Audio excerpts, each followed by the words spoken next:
Hi again. So it'll be a line can be anything, number two.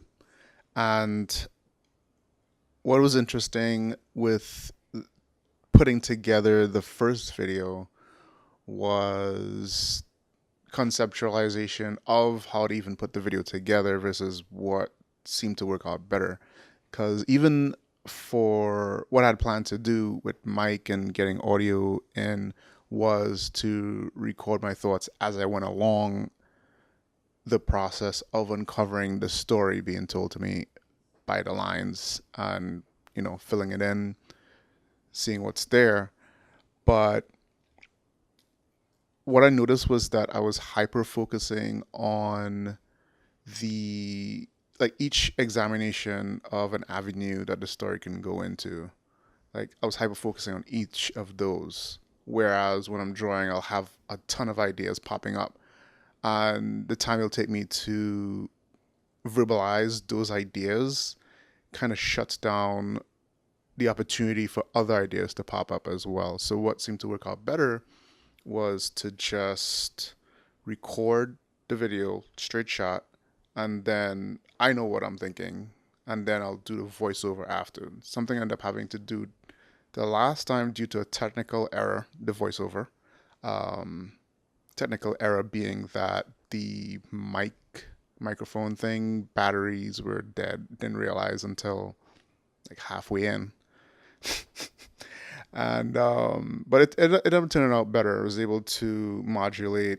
I was able to speed up the video in certain points to not have it drag too long because it was a 40-minute drawing that was compressed down into about 16, I believe.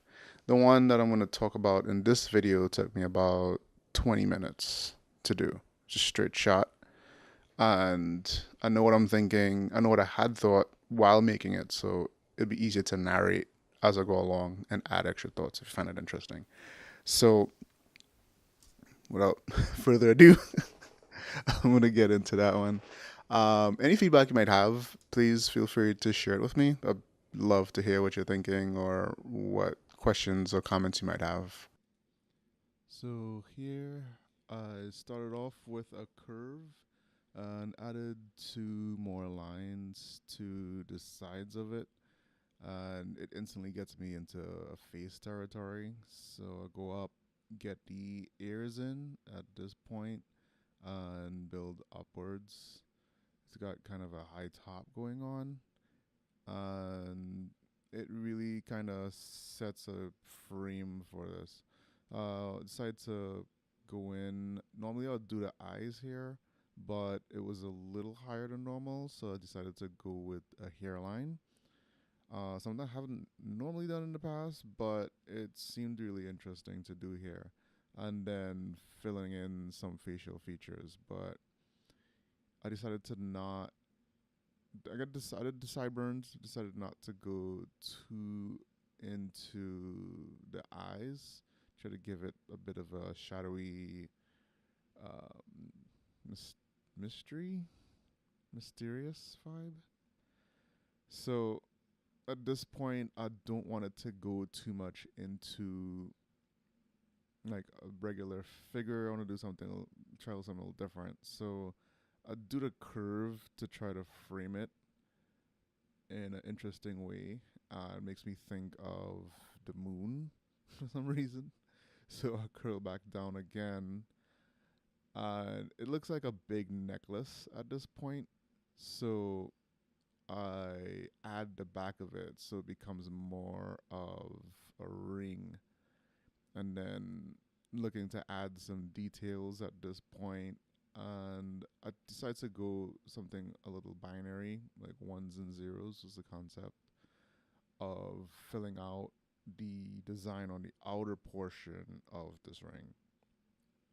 So I decided to make it a bit squarish so it's more flush with each other. It'll help me to remain somewhat equidistant between the two, since the zeros and the ones take up a different amount of horizontal space. And I'm trying to do some foreshortening so it's perspective wise it makes sense.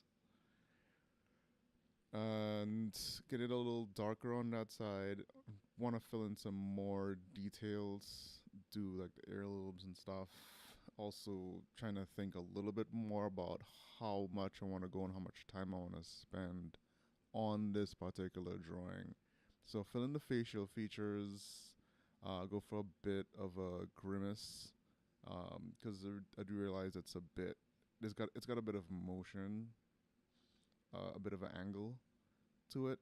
So I want to get the facial features to match up with that angle. Like the right side of what you're viewing is higher than the left. Getting some neck, collarbones.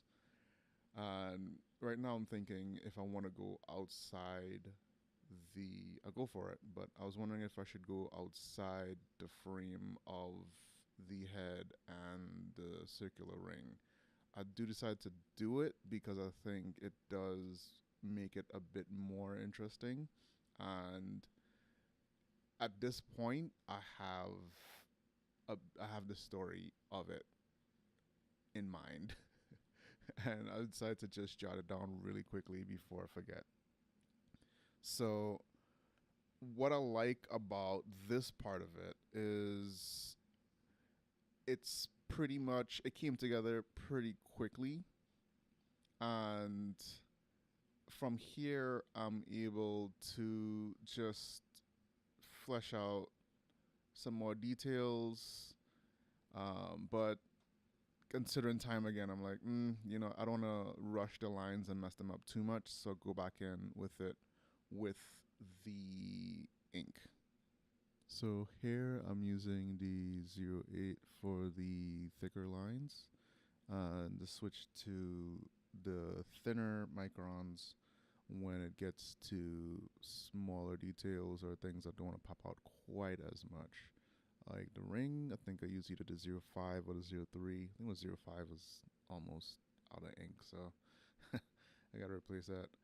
Um, then I solidified the facial features, the brows, the creased brows, a bit of the grimace, and then add some more fine detail work with the 005 to round it out some more and give it a little bit more body so it's not one flat texture. So that'll about wrap it up for this video. As always, you can find me on Instagram, Mr. Twogoobs, MR_TWOGOOBS. And I hope you had fun watching because I had a lot of fun making this. All right, I'll catch you guys next week. Line Command thing number 3. All right, take care, bye.